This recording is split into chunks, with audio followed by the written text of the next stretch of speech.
Vous écoutez l'ambition au féminin, épisode 145, et aujourd'hui, Myriam Jessier et moi, on revient aux bases en parlant de comment faire évoluer notre marque comme entrepreneur. Mon nom est Tatiana Saint-Louis et j'anime l'ambition au féminin, un podcast pour toutes les femmes pleines de vision, de talent et de drive qui désirent redéfinir le succès selon leurs termes et leurs conditions. Chaque semaine, j'explore seule ou en présence d'invités les thèmes entourant la réussite professionnelle et personnelle. Mindset, productivité, leadership, branding personnel, c'est le rendez-vous pour réfléchir à la façon dont tu veux vivre ton plein potentiel et laisser ton empreinte dans le monde.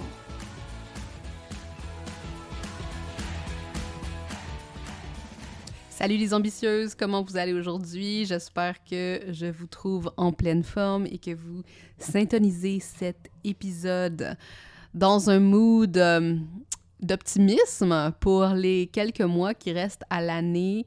Je sais que, on arrive dans cette période où on rush pour finaliser les dossiers, pour mettre les choses en place, pour préparer la croissance, pour préparer l'année qui s'en vient. Fait que je suis avec vous, peu importe à quelle étape et comment vous vivez justement ces moments genre de transition, ces moments de préparation qui viennent avec une genre de fébrilité, hein, puis on en parle à chaque année, la fébrilité des fêtes, le Black Friday, etc., etc. Donc, peu importe comment vous le vivez, j'espère que vous êtes capable de vous régulariser à travers tout ça.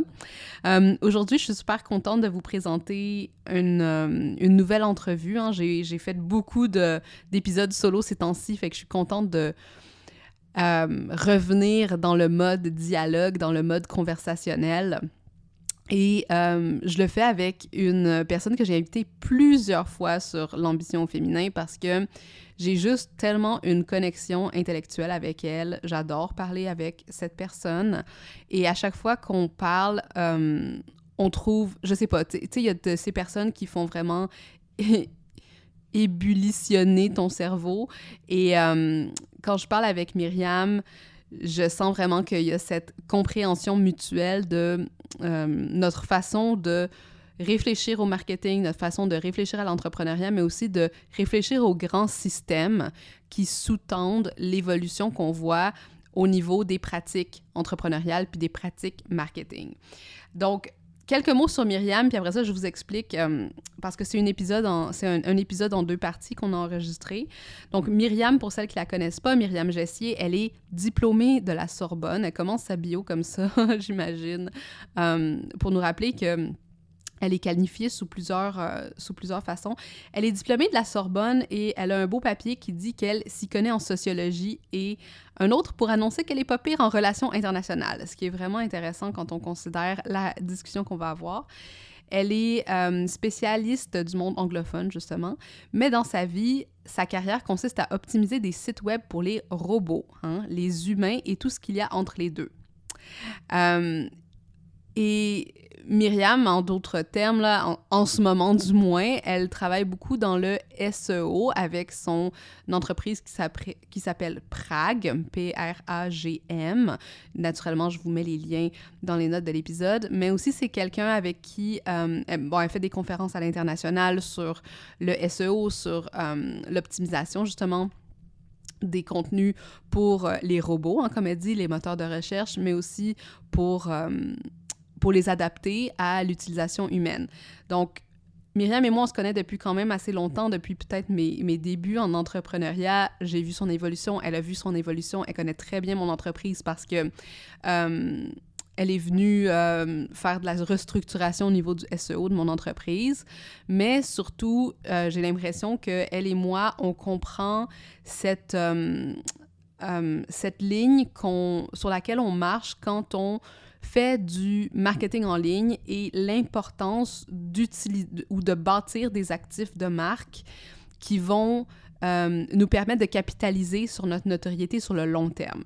Puis qu'est-ce que je veux dire par là? C'est vraiment de dire que oui, on bâtit des sites web, on a des stratégies de contenu et tout ça, mais au-delà de le retour immédiat qu'on va obtenir, hein, des conversions ou des choses comme ça, on réfléchit à la legacy de la marque, hein, le leg de la marque et ce que ça va pouvoir créer comme ouverture ou comme opportunité pour nous, comme individus, comme entrepreneurs, sur le long terme. Donc, on a une vision très, très semblable de où on approche ça. Moi, je suis beaucoup plus du côté contenu. Elle est au niveau de l'optimisation.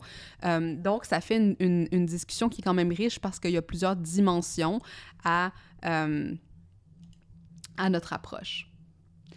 Donc, voilà, c'est la première partie d'un épisode en 2 parties. La semaine prochaine, on va parler de pivot entrepreneurial, hein, un sujet que j'ai pas traité sur l'ambition féminin jusqu'à maintenant, mais qui va être extrêmement complémentaire avec celui que je vous présente aujourd'hui.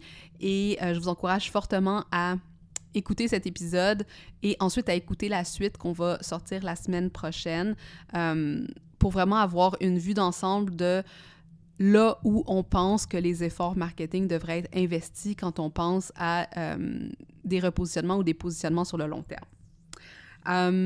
Voilà, donc je n'en dis pas plus, c'est déjà une assez longue intro. Je vous laisse avec Myriam parce qu'on a, comme je vous dis là, on va rentrer vraiment en profondeur dans cette conversation. Fait que je vous laisse avec ça et n'hésitez pas si vous avez des questions, des commentaires, des réflexions suite à cette écoute, de nous les laisser autant sur les réseaux sociaux que en commentaire de cet épisode. Alright tout le monde, je vous laisse écouter ça. Bonjour Myriam, bienvenue sur l'ambition féminin. Comment vas-tu aujourd'hui? Bonjour, bonjour, le monde est chaotique et je suis prête à en parler. Oui, je pense que le chaos, ça... Je sais pas, genre, moi, je suis un peu dans mes trucs ésotériques ces temps-ci, puis on finit un cycle d'éclipse aussi. Fait que, d'un point de vue astrologique, il y a eu beaucoup de chaos aussi, en plus de celui qu'on voit dans les nouvelles constamment. Alors écoute, je ne m'y connais pas du tout, mais j'ai une blague dans mon entreprise. Chaque fois que les choses se compliquent, pas nécessairement que ça va mal, mais que les choses se compliquent, on dit tout le temps, ah, c'est un rétrograde de Mercure. Je ne sais pas ce que ça veut dire, mais j'ai une collaboratrice qui m'a dit, ah, non, mais en ce moment, ça va pas du tout à cause de Mercure. Et depuis, je blâme pauvre Mercure pour tout. Génial. Non, mais moi, j'ai jamais été quelqu'un genre très astrologie, mais ces temps-ci, je sais pas, c'est quelque chose qui m'attire. Fait que... Alright, on est ici, Myriam, ça fait... on a déjà plusieurs entrevues à notre actif sur l'ambition féminin et j'adore t'inviter sur le podcast parce que je trouve qu'on a des conversations vraiment très, très riches et rebondissantes, pleines de rebondissements quand tu viens. Puis la dernière fois qu'on s'est parlé, on s'est dit, hey, on a ces sujets de discussion, puis ça vaudrait vraiment la peine de l'avoir de façon publique. Et là, aujourd'hui, ben, on va entamer cette série de discussions sur un sujet qui a l'air relativement générique, mais qui est tellement important parce que ça évolue constamment dans le monde du web, hein, un monde qui va extrêmement vite aussi. Et c'est la fameuse notion de marque ou de brand quand tu es entrepreneur. Tu sais, à quoi ça sert? À quoi ça sert aujourd'hui, en fait, tu sais, aujourd'hui à la date où on enregistre ça. Puis, qu'est-ce qu'il faut prendre en considération quand on réfléchit à construire notre marque sur le web? Donc, je vais commencer avec une question un peu plus ciblée parce que je sais que tu as beaucoup à dire là-dessus. Et ma première question, ça serait, ben, toi, comment tu définis brand ou marque? Puis après ça, je vais renchérir si j'ai des choses à ajouter. Alors, j'ai beaucoup de choses à dire effectivement sur les marques, mais ce que je trouve fascinant, c'est que les gens qui mènent une marque à succès ne savent pas nécessairement comment est-ce qu'ils ont réussi à bâtir cette marque, il ou elle. Et moi-même, je me retrouve surprise quand on me dit: «Ah mais, est-ce qu'il serait possible que tu participes à tel et tel événement ou que tu fasses ceci, cela avec nous en collaboration parce que ta marque, ton image de marque est impeccable». La Mmh. première fois qu'on m'a dit ça, je me suis rendu compte que j'étais une marque pour ces gens-là avant d'être un être humain. Et ça m'a fait quelque chose. Surtout que, en plus de ça, les machines commencent à se réveiller face au pouvoir des marques. Elles prennent le devant et ce n'est pas tout le monde qui comprend effectivement ces changements sur le web, que la marque, ça va bien au-delà du concept traditionnel. Donc, pour moi, une marque, c'est quand le nom de la marque se retrouve être un mot-clé. Donc, par exemple, Mmh. quelqu'un qui va googler mon nom Myriam Gessier risque de tomber sur des publicités. d'entreprises avec qui je collabore pour vendre certains services comme des formations. C'est quelque chose que tu connais aussi toi très très très bien parce que il y a ton nom et il y a tes marques. Donc tu es connu sous différentes formes entre guillemets de la part des machines et des êtres humains, tout comme moi, il y a mon nom et il y a mon nom de marque. Donc dans le monde de tous les jours, il faut bien comprendre qu'une marque, c'est quelque chose représente du capital. Il y a une confiance derrière, il y a une histoire. Parfois, ce sont des marques nostalgiques. Donc, pour nous, c'est de la signalétique sémantique, c'est-à-dire Mhm. que dans notre tête, on a de la place réservée à l'identification des marques, à la relation qu'on développe avec, et ça va dicter nos choix conscients et inconscients. Et toi, qu'est-ce que t'en penses? Ouais, puis j'aime que tu dises que c'est comme une signalétique parce que effectivement, quand que je réfléchis à marque et quand j'essaie de l'exprimer aussi aux gens, c'est le mot le dit. Une marque, c'est une trace, c'est quelque chose qu'on laisse pour, tu sais, pour diriger des gens dans une certaine direction. Cette direction-là, ça peut être une compréhension globale de qui on est, une compréhension de ce qu'on peut faire pour eux, de les pointer vers une transformation ou une direction ou une destination donnée. Mais le terme signalétique que tu as dit, c'est exactement ça. Les marques sont des traces qui mènent vers, tu sais, qui convergent vers un point qu'on a identifié, d'où mon focus à moi de travailler sur les positionnements de marque parce que quand on sait où mettre ces signalétiques-là, ben là, on est capable ensuite de mieux travailler le message, mieux communiquer aussi les points clés et aussi aider nos, nos, nos utilisateurs à nous trouver. Mhm. Et il y a aussi certains aspects légaux liés à la marque. Il y a des aspects techniques, comme j'ai commencé à l'expliquer, c'est que de plus en plus de plateformes sur le web se font attaquer en justice pour désinformation. Mhm. Et la conscience n'est plus là.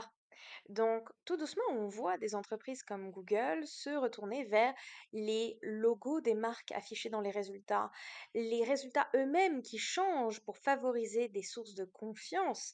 Et comment est-ce qu'on définit une source de confiance? Eh bien, il y a des critères. Aller regarder la réputation de la personne ou de l'entité en ligne. Ça revient à dire, ben, en fait, la marque, c'est important.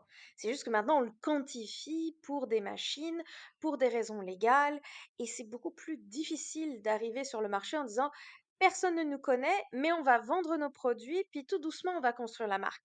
Maintenant, il faut que la marque soit bien solide pour lancer des choses. Et c'est quelque chose qu'on voit aussi avec les influenceurs et influenceuses qui se font connaître d'abord et qui ensuite vendent leurs services ou leur merch. Oui, c'est intéressant de parler des influenceurs parce que dans le cas, par exemple, de Aime ta marque, tu sais, moi, je me rappelle que j'avais vraiment mis le focus sur créer cette bibliothèque de ressources parce que je savais que, ben moi, Tatiana Saint-Louis, en tant que telle, elle avait pas ben oui, tu sais, dans le domaine académique ou des choses comme ça, il y avait des choses que je pouvais dire sur moi, mais en créant cette bibliothèque de ressources-là, ben là, c'est comme si j'augmentais la profondeur de ma marque. Puis encore une fois, j'aimerais que si vous écoutez cette conversation, vous visualisez, hein, chaque pièce de contenu, par exemple, était un trait que je faisais dans mon grand livre qui représente ma marque.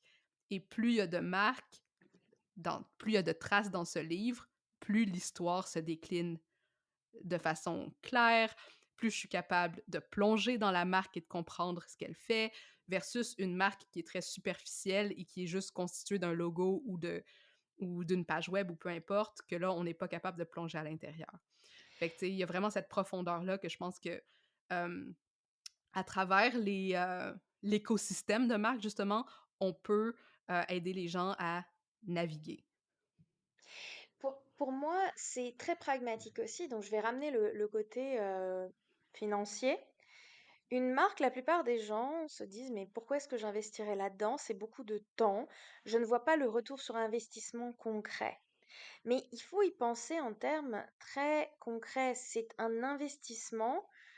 J'ai le terme en anglais, mais pas en français, le compound interest. Que Mhm, l'intérêt on a, composé. voilà, l'intérêt composé qui se retrouve en mode, on va avoir des retours sur investissement, donc on a les intérêts qui rentrent, mais on va avoir des intérêts sur les intérêts à terme. Et Mhm. c'est quelque chose qu'on n'arrive pas nécessairement toujours à quantifier, mais qui joue énormément dans la signalétique. Donc, la raison pour laquelle je suis invitée à parler à différentes conférences, c'est que ça va faire plus de 10 ans que j'en fais. Et Mhm. donc, j'ai mon petit réseau, les gens savent exactement de quoi je vais parler. En termes de, bon, quand on m'appelle, on a une idée de qu'est-ce que je vais pouvoir amener sur scène, et etc. On sait que mon nom aide à vendre des billets. Ok. Donc, moi, de mon côté, je le vois, cet investissement que les gens font dans les marques, mais aussi dans ma propre marque à moi. Et ce n'est pas quelque chose qu'on va voir. C'est l'équivalent pour moi de quelque chose de sécuritaire, de proactif plutôt que réactif. On se brosse les dents parce qu'on veut pas aller chez le dentiste et avoir à payer très cher. Eh bien, on investit dans sa marque pareil. Est-ce que tu as lu mon infolette de vendredi passé? Non, j'étais en Non, c'est trop Bulgarie. bizarre.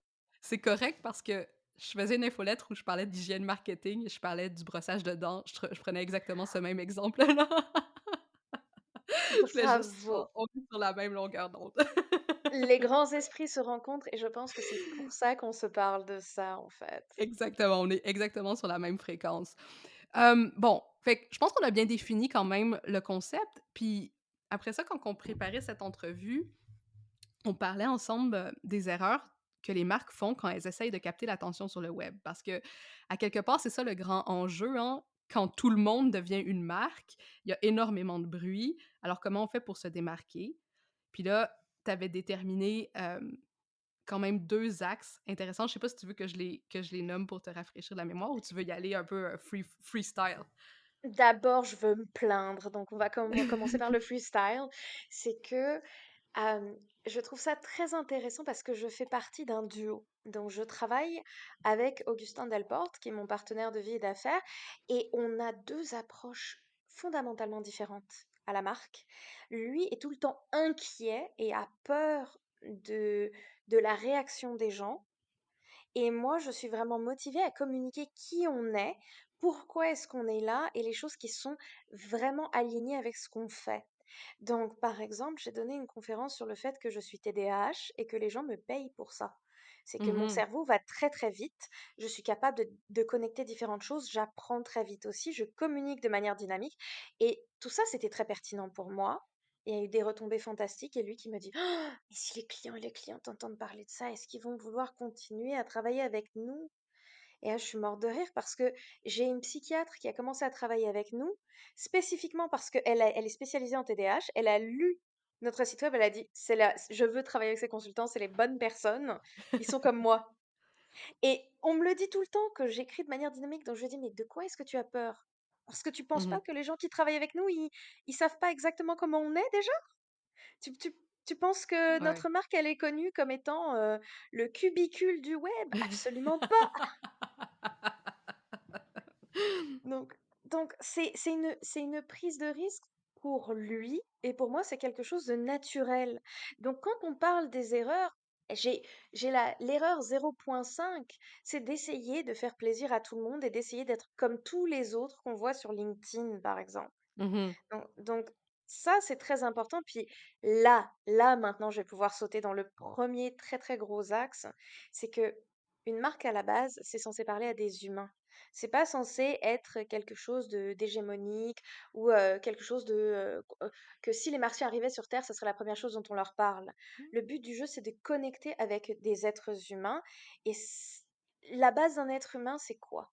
C'est qu'on est tout le temps stressé, on est tout le temps inquiet, on scanne tout le temps notre environnement et les pubs pour trouver des informations qui vont nous aider à tout simplement survivre. La Mmh. base. Donc ça, c'est vraiment la base de la pyramide, de la hiérarchie des besoins de Maslow, dont on entend parler assez souvent. Donc c'est une pyramide qui définit nos besoins humains euh, par ordre de priorité et le côté, mettons, esthétique, le côté transcendance comme les saints et les saintes ou les gourous zen, on en est très loin. La base de la base, c'est de s'assurer qu'on puisse survivre. Point. Donc la première erreur qu'une marque va faire, c'est que on va vouloir dire toutes les bonnes choses aux gens, mais on va oublier de se poser la question centrale qui est comment est-ce que mon offre va t'aider à survivre la situation? Les gens ne vont pas gaspiller d'énergie à stocker du bruit publicitaire. Et Mhm. si, on va le stocker, ce qui est très rare, ça va être sûrement un petit jingle ou un slogan rigolo qui est devenu une exclamation, une ponctuation sociale, un mème internet. Mais il n'y a Mhm. personne qui va faire «Oh, je me souviens, ils avaient une pub qui disait ça, tu vas trouver, c'est exact». Non, personne ne fait ça. Non, c'est presque un hit de dopamine parce que, tu sais, tu peux juste t'embarquer dans le petit slogan qui te fait sourire dans la journée. Mais, c'est super intéressant. Une fois, j'avais lu un livre, ça avait vraiment changé ma perspective sur, notre capacité à naviguer, la surinformation. Ça s'appelait «Ancient Brains in a High-Tech World». Mhm, C'était un neuropsychiatre et un psychologue, je pense, qui écrivaient ça, je me rappelle plus de leur nom. Mais c'était intéressant parce qu'il parlait justement de cette, notre façon comment notre cerveau est programmé, hein, génétiquement pour aller chercher les lieux où il va y avoir le plus de retour sur investissement sur notre recherche. Fait que là, il y a comme un calcul de risque-récompense qui est fait par notre cerveau aussi constamment pour aller voir, ben, où est-ce que je dois aller chercher les noix que mon petit cerveau a besoin pour pouvoir survivre pendant l'hiver. Mais comme tu dis, tu sais, stocker de l'information qui est juste du bruit publicitaire, rapidement, le cerveau va se dire: «Non, c'est pas ça qu'on a besoin, non, c'est pas ça qu'on a besoin, c'est pas ça qu'on a besoin», parce que justement, on doit maintenir le focus sur la tâche qui est prioritaire. Fait que oui, vas-y. j'ai un truc avec ça, c'est que tout le monde imagine que on est très doué à ça. Non, notre cerveau prend des raccourcis qu'on appelle les biais cognitifs en Mmh mh. mode on va faire des choix qui nous permettent d'aller plus vite, mais qui sont pas nécessairement les bons choix. Et un de ces biais cognitifs-là, ça s'appelle l'heuristique de familiarité.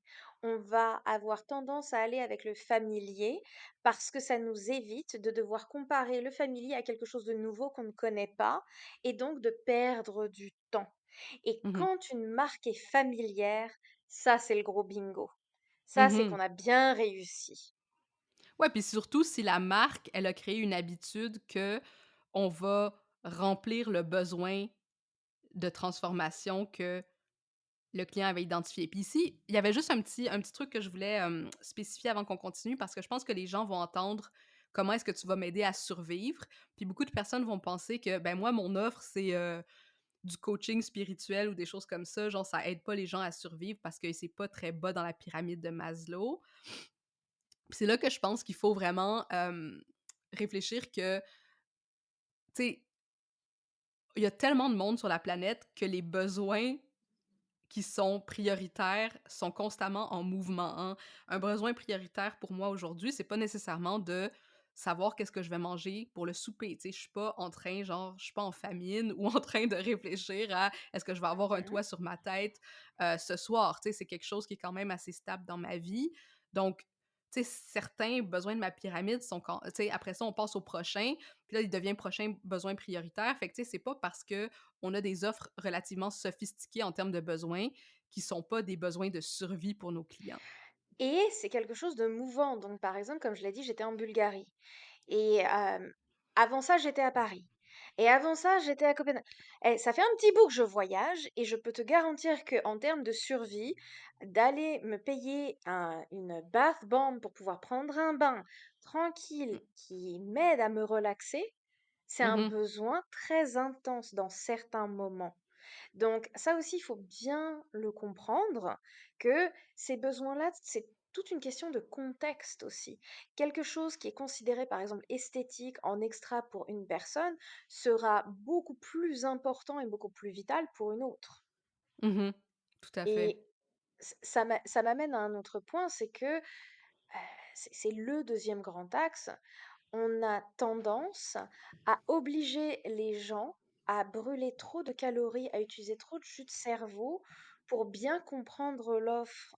Donc, à la fin de la journée, on se rend compte que d'un côté, on ne leur parle pas à leurs besoins à eux, on ne communique pas bien, ou que même si on communique bien en disant j'ai le bon produit, on les force à trop réfléchir et à trop évaluer si ce produit-là, c'est vraiment la bonne solution pour eux. Et ça, c'est à nous de le comprendre. Il faut se mettre à Mhm, la place des gens et comprendre ça. Donc ça se rattache à un autre élément, c'est la notion de niche. On ne veut pas faire plaisir à tout le monde, on veut faire plaisir à peut-être plusieurs catégories de gens qui cherchent la chose qu'on offre, mais de différentes manières, par exemple. ouais, exactement. Puis niche, puis je pense qu'il y a ici aussi un rappel, encore une fois, sur la sophistication des marchés. Niche, ça veut plus dire: «Ah, je travaille juste avec des clients de l'industrie automobile» ou «Je travaille juste avec des personnes qui font des savons locaux en cire d'abeille». Tu sais? Oui, ça peut être une niche, mais une niche, bien souvent, va être davantage axée sur le besoin du client que sur des spécificités de notre produit, tu sais, parce que les spécificités du produit ou du service vont répondre à un besoin niché. Oui, absolument. Et c'est ça que j'ai trouvé très intéressant, même avec mon domaine d'affaires, c'est de comprendre, en fait, ce que j'offre, ça aide qui et dans quel contexte.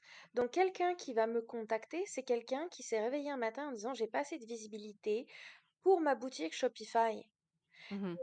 Je peux lui parler de e-commerce et lui dire que je vais l'aider en SEO. Non, cette personne-là, avant même de chercher une agence SEO, va chercher un spécialiste ou une spécialiste Shopify qui fait du SEO. Pas en mode je cherche un SEO et je vais lui demander si il ou elle est spécialisé. Donc, Mmh. il y a ce qu'on appelle des mots euh, qualificatifs, mais aussi c'est des mots qui modifient, c'est des modificateurs d'intention. Donc, Mmh. quand on parle d'une niche, c'est de se dire, ce n'est pas la question de la cire d'abeille, mais c'est de se dire, par exemple, ce sont des gens qui sont des artisans qui produisent des choses naturelles au Québec, par exemple. Mmh. Et donc là, il y a beaucoup plus de monde. Tout Mmh. d'un coup, on va sûrement travailler avec des ébénistes aussi. On va sûrement aussi travailler avec des céramistes.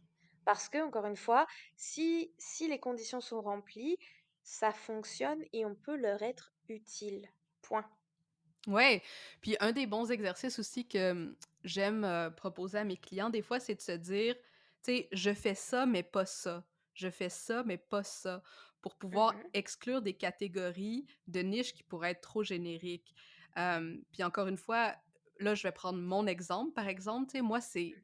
moi, j'aide les entrepreneurs à s'épanouir à travers leur business, mais je le fais à travers un angle féministe. Donc je vais pas le faire à travers, tu sais, je ça va être très trauma informed. Il va y avoir genre beaucoup de travail au niveau genre des croyances et des choses comme ça.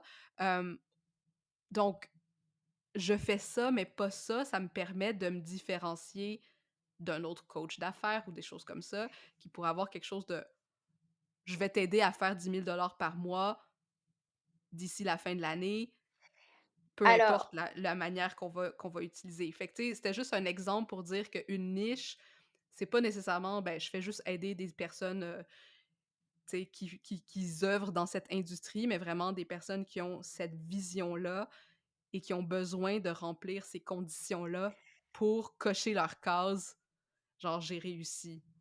alors, je vais donner un petit peu de contexte aux gens qui écoutent. Je suis très familière avec l'emprise émotionnelle de ce que Tatiana offre, tout simplement parce que moi-même, lorsqu'on a collaboré ensemble, je me suis retrouvée à hurler, oui, exactement, ça! Et en fait, je lui disais tout le temps, mais où est-ce que tu étais quand moi j'étais en train d'essayer de surmonter ça seule, parce que personne n'en parle. Donc ça, c'est très très important parce que il y a une compréhension intime de qu'est-ce qui fait que les gens vont en avant, qu'est-ce qui fait que les gens se sentent en sécurité, que la survie est garantie avec ce dont on parle en fait. C'est qu'à chaque étape de l'entrepreneuriat, il y a toujours un moment où on se dit, OK, Là, c'est vie ou mort. Là, c'est il faut que je grandisse ou sinon je vais rester coincée. On a toujours des moments, c'est toute une aventure et il faut bien tenir la barre, en fait. Et Mhm, dans ce cadre-là, la force d'une marque, parce qu'au final, à quoi ça sert quand on est entrepreneur? C'est de pouvoir se dire, si j'y vais avec cette marque-là, mes problèmes vont être réglés. C'est de se mhm. dire, cette personne-là est déjà passée par là, c'est exactement ce qu'il me faut, ou ce produit a été pensé pour moi et ça marche. Point. Je sais que ce qui est difficile à expliciter de sa marque, c'est le petit bout où quand vous vous faites dire par les clients et les clientes, oui, alors en fait, tout ce que je veux, c'est la touche Myriam. Mon Dieu, la touche Myriam ou la poudre ou les paillettes Myriam, c'est comme ça qu'on l'appelle à chaque fois. J'étais en mode, mais dites-moi ce que c'est concrètement, jusqu'à ce que je comprenne. Eux, ils le voyaient, mais toi, t'étais pas capable de le mettre en mots parce que c'était tellement naturel. Exactement, parce que ça fait Mhm, partie de comment est-ce que j'envisage la relation. Et donc, commencer à quantifier ça et sortir les valeurs d'entreprise qui font la marque n'a pas été quelque chose de simple pour moi. Donc, dès qu'on commence à amener plus de gens dans le mix, la marque se dilue un petit peu et on ne sait pas expliquer pourquoi. Donc, c'est mhm. très, très, très important quand on est entrepreneur de bien comprendre d'où vient le succès, en fait. Salut les ambitieuses, je fais une petite pause dans l'épisode pour te parler de quelque chose de vraiment important. On va pas se mentir, hein, les dernières années ont été rough pour beaucoup d'entrepreneurs. Pour certaines, ça a voulu dire de retourner sur le marché de l'emploi, pour d'autres, redéfinir ses offres ou changer sa clientèle. Et au cours des 8 dernières années, j'ai vu des centaines d'entrepreneurs motivés et pleines de talent obligés de fermer les portes par manque de rentabilité ou de momentum. Parce qu'on va pas se mentir, hein, grâce au pouvoir du web et des réseaux sociaux, il n'a jamais été plus facile qu'aujourd'hui d'avoir sa propre entreprise. Le défi, c'est d'y rester maître à bord, ancré dans sa vision, peu importe les tempêtes qu'on rencontre au fil des ans. Mais je pense aussi que si tu es là, si ton entreprise a survécu jusqu'à aujourd'hui, c'est que tu as l'étincelle pour faire de ta business un success story sur le long terme. Peu importe si ton ambition, c'est de ramener 10 000 ou 100 000 dollars par mois, de prendre des vacances au soleil ou des après-midi à faire l'école à la maison à tes enfants, si tu es encore debout, c'est que tu as les fondations. Mais il ne faut pas se faire d'illusions. Ton énergie est limitée. Tu ne peux pas brûler la chandelle par les deux bouts. Et pour continuer, tu as besoin de trouver un équilibre entre croissance et stabilisation. Et la clé vers cet équilibre, c'est la force de tes systèmes. Et croisant mes 7 années d'entrepreneuriat à faire croître mon équipe, mon plaisir et mes profits, je l'ai expérimenté au premier plan. Ce sont tes systèmes qui te supportent jour après jour pour que tu puisses enfin relaxer dans ton entreprise, même quand le monde est sans dessus-dessous. Cet hiver, je vais ouvrir les portes de mon nouveau programme signature, Autopoésis. Ça fait plus de 6 mois que je travaille sur cette hybride entre un mastermind et un parcours de développement entrepreneurial pour te faire travailler dans les mécanismes les plus importants de ton business durable. Bye bye hustle, bye bye doute et découragement. T'es devenu entrepreneur pour faire du bien à toi, à tes clients et à ceux qui t'entourent. Et là, on va optimiser chaque partie de ton entreprise pour y arriver. Rejoins la liste d'attente pour être aux premières loges lors de l'ouverture des inscriptions et profiter des rabais, bonus et autres goodies que je réserve à la première cohorte qui bénéficiera du prix le plus bas auquel le programme sera vendu. Pour t'inscrire, c'est facile, rends-toi sur mtamarque.com/AP, mtamarque.com/A comme Annie et P comme papa, et entre tes infos. C'est gratuit, c'est sans engagement, mais mon instinct me dit que c'est exactement le type de support à la fois stratégique et expérientiel que tu cherchais. Alright ma chère, c'est à mtamarque.com/AP. Oublie pas que si tu cherches le lien, il est dans les notes de l'épisode. Et maintenant, de retour à notre émission. Je trouve ça vraiment fascinant parce que c'est comme... Bon, je vais juste revenir sur les erreurs pour qu'on close cette partie-là, parce que là, tu as parlé de des marques qui se concentrent pas sur les aspects qui aideront les gens à survivre. Après ça, on a parlé de obliger les gens à brûler trop de calories pour comprendre son offre, hein. Puis ça peut passer aussi par l'expérience utilisateur beaucoup. C'est pas juste une question de contenu, mais vraiment aussi, est-ce que je les amène à travers trop de cerceaux pour qu'ils puissent finalement avoir leur release? Et on a parlé aussi à travers tout ça de pas avoir peur non plus de faire confiance à nos clients qui ont des besoins sophistiqués. Puis je pense que souvent les gens, ils mélangent survie avec générique ou peu sophistiqué, alors qu'il y a des clients, comme là, on a donné des exemples de qu'est-ce que nous, apporte comme positionnement, qui sont quand même très sophistiqués, même s'ils sont pas capables nécessairement de mettre le doigt dessus. Puis là, ça devient notre rôle d'expliquer comment nous, on transcende ce qui existe déjà. Ce qui mène à Oui. d'autres choses qui est important, puis on se rejoint encore là-dessus, c'est l'utilisation du brand story, comment trouver son point de vue de marque. Moi, dans mon vocabulaire, j'appelle ça un message de marque, mais tantôt, tu parlais de cette espèce de journey, tu sais, qu'on amène nos clients. Fait que toi, comment tu vois ça, le point de vue de marque?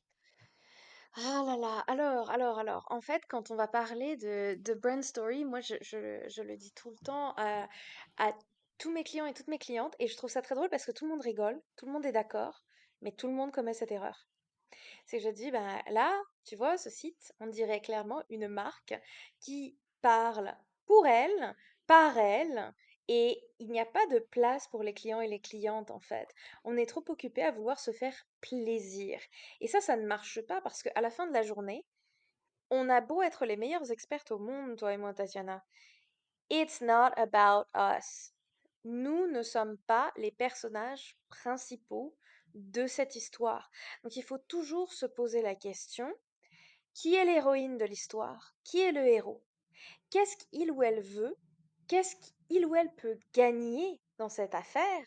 Qu'est-ce qu'il ou elle peut perdre? Et ça, c'est très, très important parce que dès qu'on a bien compris ça, on se rend compte que ça va au-delà de à qui est-ce qu'on parle et pourquoi. C'est qu'est-ce qu'il y a à perdre, qu'est-ce qu'il y a à gagner. Donc, qu'est-ce qu'il y a à perdre? Ben, les gens qui en ont marre de dépenser énormément d'argent avec des grosses agences et de ne pas savoir ce qui se fait et de ne pas comprendre si ça marche bien ou pas, ces gens-là vont s'adresser à moi. Tout simplement parce que j'ai bien compris qui est le héros. C'est pas moi, c'est mon client. Qu'est-ce qu'ils veulent? Ben, ça va au-delà. Personne ne se réveille un matin en disant je veux du SEO. Personne. Les gens veulent plus de visibilité. Les gens veulent plus de ventes. Les gens veulent mieux contrôler leur empreinte de marque sur le web. Donc, qu'est-ce qui est à gagner?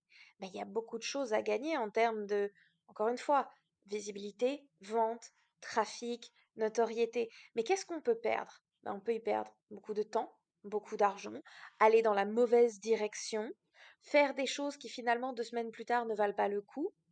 Là, on comprend tout de suite pourquoi est-ce qu'il y a besoin d'une expertise, pas juste quelqu'un qui a de la chance et qui donne des conseils génériques. Mmh. Et ça aide à se démarquer aussi. Donc encore une fois, il faut pas aller dans le trop générique pour essayer de faire plaisir à tout le monde parce qu'on fait plaisir à personne. Tout ce qu'on communique sur la marque, c'est on espère qu'on a compris de quoi tu avais potentiellement besoin, puis si jamais ça te tente et que tu as trouvé personne d'autre de plus convaincant, peut-être que ça serait nice que tu nous fasses signe. Mmh. On signe pas de contrat comme ça. Ce que tu dis est de la musique à mes oreilles. Ça a toujours été ma position, tu sais, puis je suis quelqu'un qui expérimente, tu sais, je suis vraiment, de l'idée qu'il faut expérimenter, il faut aller valider, il faut être sur le terrain, mais ça n'empêche pas qu'on peut aussi faire ces réflexions-là sur: «Est-ce que je suis capable de rentrer dans la psychologie de mon client?» Tu sais, de façon un peu plus, encore une fois, c'est le mot sophistiqué qui me vient, mais tu sais, vraiment aller au-delà de ce que lui-même est capable de connaître. Puis la semaine passée, j'ai publié un épisode de podcast qui s'appelait «Pourquoi ne pas demander à tes clients ce dont ils ont besoin?» Ben c'est exactement pour ça, parce qu'on s'attend aussi à ce que nous, comme guides, on soit capable de percevoir le chemin devant eux au lieu que eux qui ont le nez collé sur le mur, là. Moi, ce que j'adore utiliser comme allégorie, c'est, tu imagines si Yoda disait, tu fais tout le trek pour aller le voir dans les marais. Ouais, tu pourrais potentiellement considérer ça serait nice. Ouais. Ah bah, on sort pas du marais, hein, on est d'accord, là, c'est fini. Et c'est très très important de comprendre que on a un rôle, on n'est pas le héros, on n'est pas l'héroïne, mais on est le guide. Et le guide, en fait, doit communiquer. Been there, done that, got the t-shirt, survived. Je suis Mhm. passée par là, j'ai vu, je suis venue, j'ai vaincu, maintenant je te dis comment le faire. Et ça, c'est avoir un point de vue de marque. Ça, c'est très, très clé. Et ce point de vue-là, c'est une position qui permet de dire je suis numéro un dans ce marché-là. Et ça, c'est une anecdote qui me colle à la peau et que je n'oublierai jamais parce que quand je suis arrivée au Québec il y a plus d'une décennie maintenant, tout le monde et sa maman avait sur sa page à propos, on est chef de file de. Mm. Bah avec 40 chefs de file, je me demande qui est réellement le chef de C'est qui le file. vrai chef? Voilà. Et on dirait qu'on s'attribue ça et après je me dis: «Ouais, mais qui t'a nommé?» Donc déjà, ça, c'est Mhm. une mauvaise question que les gens se posent parce que ça ouvre des portes. Donc il faut vraiment déterminer la position numéro un dans le marché. Moi, je sais que j'ai une position qui est vraiment à part et je m'utilise comme exemple parce que c'est quelque chose que vous pouvez Mhm. vérifier. Mais c'est très simple de trouver les points de vue d'autres marques si vous y réfléchissez 2 secondes, en Mhm. fait. Donc mon point de vue à moi, c'est si tu ne veux pas de middleman, de gestionnaire de compte, de ceci, cela, avec les agences. Si tu ne veux pas parler à des juniors qui vont te revenir avec des informations un peu opaques, si tu veux vraiment savoir le pourquoi et ne pas avoir à réembaucher quelqu'un juste derrière pour ça, Mhm. tu viens me voir. Ça, c'est mon positionnement. Il y a le côté très formation avec. Si on pense à une marque mettons, une marque de soins de la peau, The Ordinary, ils sont connus pour avoir un packaging très simple, pas beaucoup de marketing, parce que les prix sont bas et les gens parlent des ingrédients individuels. C'est grâce à Mhm. eux qu'on parle d'ingrédients individuels plutôt que de dire ah bah tiens, la crème elle marche bien. On va parler d'ingrédients actifs. Tout d'un coup, ils ont changé le discours. Ils pouvaient pas être les moins chers. Ils pouvaient pas être les moins chers et les plus qualitatifs dans n'importe quel espace. Ils ont trouvé une niche qui était vraiment le côté scientifique, les ingrédients actifs et moins cher, packaging moins smooth, mais pensez comme ça. Ils ont vraiment réussi à creuser un point de vue de marque complètement différent dans un marché super saturé. Tout le monde est Mhm. capable de le faire. On le voit arriver dans les assurances, alors que mon Dieu, c'est un domaine quand même relativement plat. On le Mhm. voit arriver partout, ce point de vue de marque très important. Ouais, puis dans nos notes de préparation, il y avait une phrase que tu écrivais, tu disais: «Il faut réfléchir à la manière dont on peut créer une nouvelle catégorie de marché autour de cette position». Puis j'aurais voulu t'entendre parler de cette création de nouvelles catégories, justement dans un marché qui est tellement saturé parce qu'on prend l'exemple, hein, il y a tellement de gens qui se lancent comme coach, par exemple, que là, ça devient, ben, qu'est-ce qu'on crée vraiment comme nouveauté en faisant ça? Puis je pense que le conseil, ben, il y a personne qui est exactement toi. C'est comme un de ces conseils génériques que les gens savent pas trop quoi faire avec ça. Alors, moi j'ai vraiment un conseil là-dessus, c'est que il, il faut avoir une déclaration de marque qui est bien ancrée. Et avant de se poser la question, où est-ce que j'ai de la place dans le marché, il faut bien comprendre aussi c'est quoi notre point de vue. Donc, petit guide, il faut se poser la question, par où est-ce qu'on est passé? Par où est-ce qu'on a commencé pour en arriver où on en est en fait? Donc ça nous permet de bien comprendre qu'est-ce qu'on apporte de plus, qu'est-ce qui fait la différence. Après ça, il faut se dire, bon ben, je sais que un des points qui me permet de connecter avec les gens, c'est que j'étais bibliothécaire dans une autre vie. Et donc tout d'un coup, bah, bien entendu, dès qu'on trouve des gens littéraires ou dès qu'on trouve des gens qui sont intéressés par l'accessibilité de l'information et comment est-ce qu'on cherche les choses en ligne, on adore me parler. Parce que j'amène quelque chose de très différent dans un océan de développeurs et de gens spécialisés en marketing qui sont allés à l'école juste pour ça. Mmh. Une, une fois que vous avez commencé à raconter votre histoire comme ça, il faut se dire, OK, tout d'un coup, comment est-ce que ce début-là, il s'attache au prochain?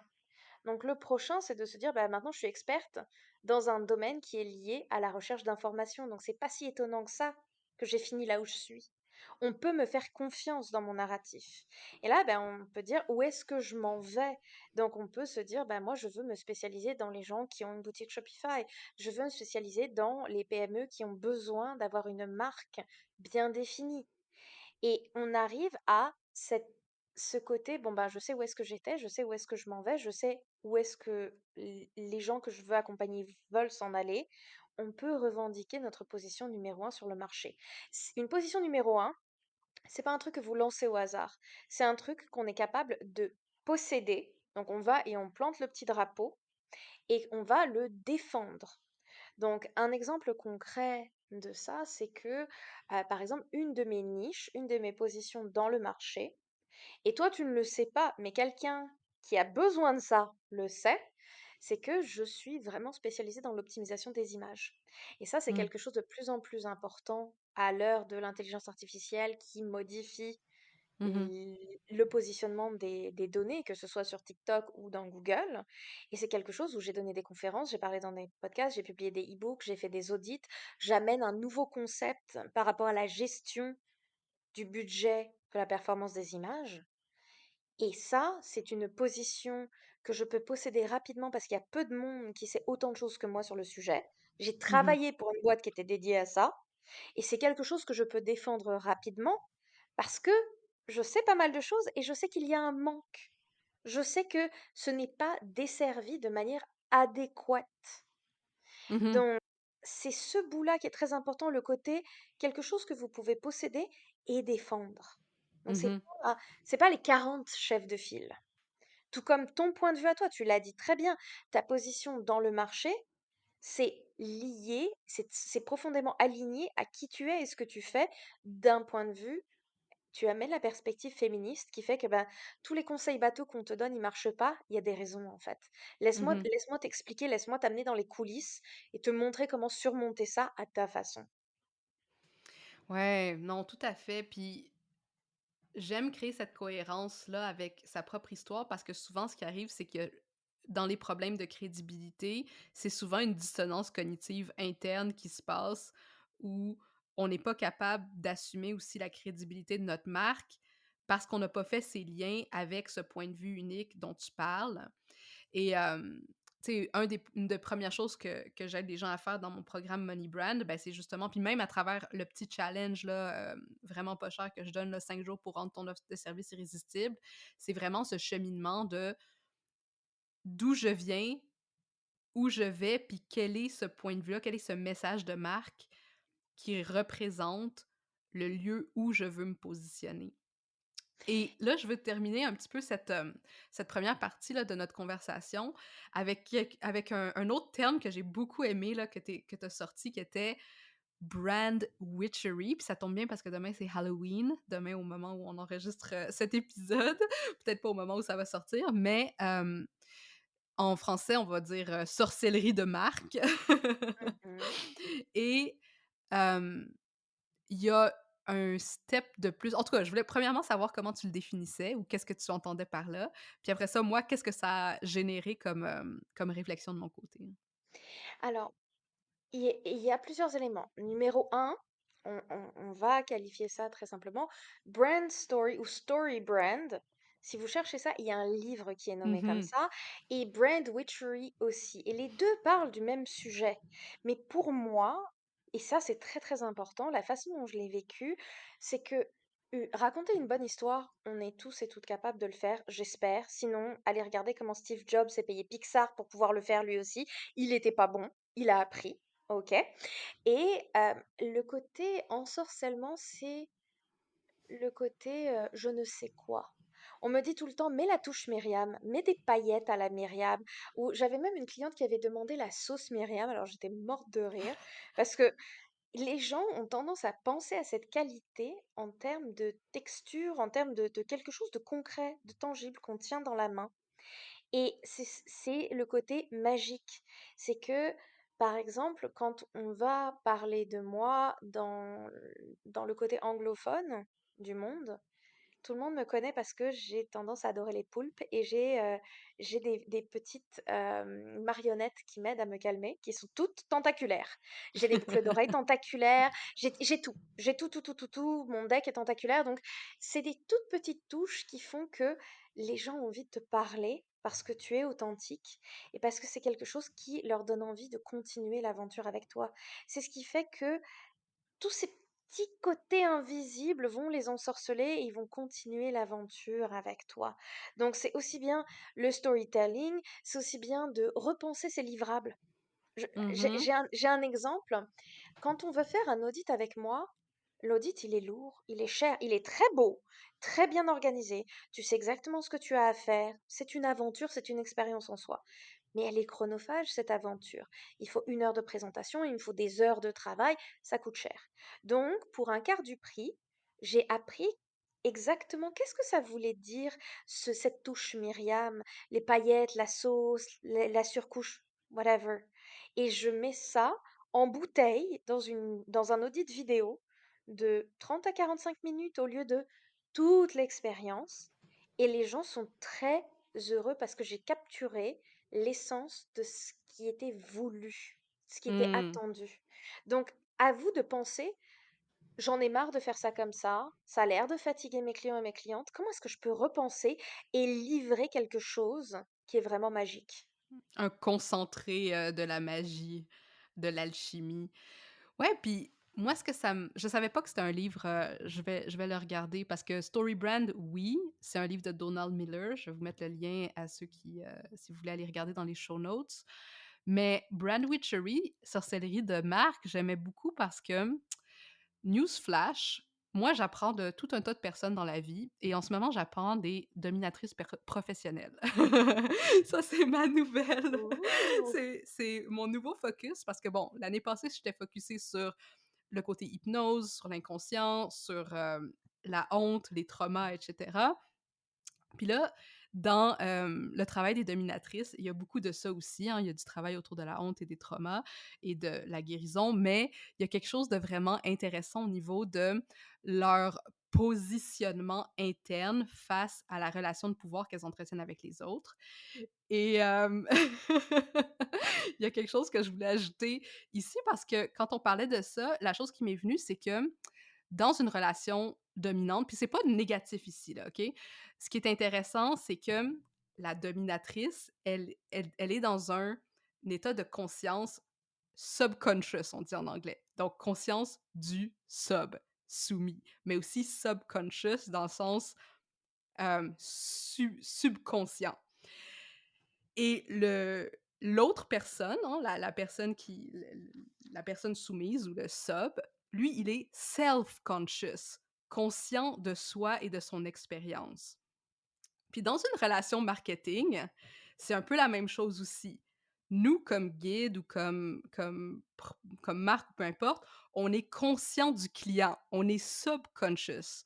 Donc, on est conscient de son expérience, on est complètement focusé sur son désir, on est complètement happé par qu'est-ce qu'il a besoin de vivre et de ressentir à travers son expérience pour qu'il ait sa satisfaction finale. Tandis que le client, lui, son rôle est d'être self-conscious, donc toujours concentré sur qu'est-ce que lui vit pour pouvoir traverser les prochaines étapes vers sa résolution. Fait que je trouvais ça intéressant comme parallèle parce qu'il y a quelque chose dans le Eh, witchery ici qui est vraiment opportun. est-ce que tu es prête à avoir du spicy aujourd'hui? Oui, vas-y. Alors, la raison pour laquelle tu me voyais faire des sourcils, c'est que j'ai été il y a quelques années comme ça dans une rencontre à très haut niveau avec des VP et un de mes amis qui travaille chez GitHub m'écoutait parce qu'on travaillait l'un à côté de l'autre et il me dit mais en fait ce que tu fais c'est du consulting BDSM, toi c'est que tu arrives, tu leur dis exactement ce qu'ils veulent, pourquoi ils vont aimer ça, pourquoi est-ce qu'on va le faire comme ça et en route. Et Mhm. explosé de rire et je lui ai dit absolument et on me remercie, on m'en demande encore. C'est que Et on me paye beaucoup pour ça. exactement et en fait, quand j'étais plus jeune, j'étais étudiante pauvre à Paris avant de rencontrer, mon cher et tendre et c'était mon expérience. C'est-à-dire que, j'avais quelques amies qui étaient dominatrices professionnelles Et j'ai eu plusieurs personnes comme ça. C'est ce qu'on appelle des money slaves qui, j'allais au restaurant, je commandais pour eux, je leur disais quand manger, quoi manger, à quelle minute. Je gérais toute l'interaction, mais je mangeais dans des restaurants Michelin. Et à la Mhm. fin de la soirée, je leur disais merci beaucoup, bonne soirée, toi tu rentres chez toi, moi je rentre chez moi, au revoir. Et c'est tout. Et c'est là où je me dis, mais en fait, peut-être que j'ai pas choisi la bonne carrière, j'aurais peut-être dû continuer et demander à mes amis. Rien t'empêche de faire les deux, là. Écoute, là, on tangente, Oh, on tangente. Je oh, voulais utiliser ça pour faire un lien alors, marketing, mais là, je pense attends, que attends, ça attends. Non, c'est non, notre conversation post-podcast, là. non, mais je vais laisser un petit challenge. Faites-nous rire toutes les deux. Si jamais vous avez des idées drôles de titres de services web ou marques qui vous font penser, ça c'est un petit SI, peu spicy. SI-DOM. Voilà. Ah, en fait, on veut rigoler. Donc, Voilà. si vous avez des idées, on va clore là-dessus. Faites-nous On va rire. clore là-dessus. Mais bon, tout ça pour dire, tu sais, il y a un pouvoir incantatoire aux marques. Ces pouvoirs sont basés dans des relations de conscience à soi et aux autres. Et notre rôle, je pense, comme marque, c'est toujours de se rappeler qu'on est au service de nos clients, Mhm. mais pas nécessairement juste parce qu'on produit pour eux, mais parce qu'on les amène à conscientiser des choses qu'ils n'étaient pas capables de conscientiser par eux-mêmes bien souvent. Et ensuite de régler ces choses-là par Et eux-mêmes. en fait, l'intérêt, c'est que des fois, on va penser pour nos clients et nos clientes, et des fois, on va penser vraiment à eux et elles de manière différente et prendre en charge certains besoins qui ne sont pas nécessairement connus ou reconnus. Et c'est ça la force de la marque. C'est ça qui fait que les gens font confiance aux marques. Tout à fait. Super conclusion. On va finir cette première partie ici. Les liens qu'on a nommés naturellement sont dans les notes de l'épisode. Avant qu'on continue, Myriam, on va faire la petite conclusion. Où est-ce que tu veux qu'on te suive? C'est quoi les meilleures façons pour entrer dans ton univers? Alors, je suis sur LinkedIn, on peut me retrouver là-bas. Je suis aussi formatrice et enseignante chez Isarta et je travaille pour Pragm, Pragm, que vous pouvez retrouver sur le web. C'est ma petite agence. Et tu dois être quand même assez bien référencé. Oh oui, oui, oui. Vous pouvez aussi chercher tout simplement Myriam, mon prénom, SEO, ce que je fais dans la vie, et je vais être Et là, quasiment. voilà. Voilà, les trois quarts des premiers résultats, là, quasiment toute la page, c'est moi. Génial. Écoute, Myriam, j'ai tellement hâte. On va passer à notre deuxième sujet que vous, écouteurs, auditeurs, c'est pas écouteurs, vous allez pouvoir syntoniser la semaine prochaine, mais on a beaucoup d'autres choses préparées pour vous. Donc, à très vite. Hey, t'es encore là? Ça veut dire que l'épisode t'a plu. C'est vraiment cool, ça. Est-ce que je peux te demander quelque chose maintenant? Aide d'autres femmes comme toi à découvrir le podcast en déposant des étoiles d'appréciation pour l'ambition au féminin. Sur Apple Podcast, c'est facile, défile tout en bas de la page de l'émission où tu vois les avis et tape sur le 5 étoiles pour faire exploser mon cœur de joie. Sur Spotify, c'est encore plus simple, navigue sur la page du balado et tape l'icône en étoile en bas de la description. Merci d'avance, je t'apprécie beaucoup.